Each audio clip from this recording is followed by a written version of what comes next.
वो अल्लाह ही तो है जिसने तुमको एक शख्स से पैदा किया और उससे उसका जोड़ा बनाया ताकि उससे राहत हासिल करे। सो जब वो उसके पास जाता है तो उसे हल्का सा हमल रह जाता है और वो उसके साथ चलती फिरती है। फिर जब वो बोझ महसूस करती है यानी बच्चा पेट में बड़ा होता है तो दोनों मियां बीवी अपने परवरदिगार अल्लाह से इल्तिजा करते हैं कि अगर तू हमें सही और सालिम बच्चा देगा तो हम तेरे शुक्रगुजार होंगे। फिर जब वो उनको सही और सालिम बच्चा देता है तो उस बच्चे में जो वो उनको देता है उसका शरीक मुकर्रर करते हैं। सो जो शिर्क वो करते हैं अल्लाह का रुतबा उससे बुलंद है।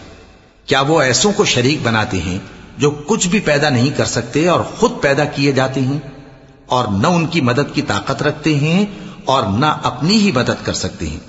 और अगर तुम उनको सीधे रास्ते की तरफ बुलाओ तो तुम्हारा कहा न माने। तुम्हारे लिए बराबर है कि तुम उनको बुलाओ या चुपके हो रहो।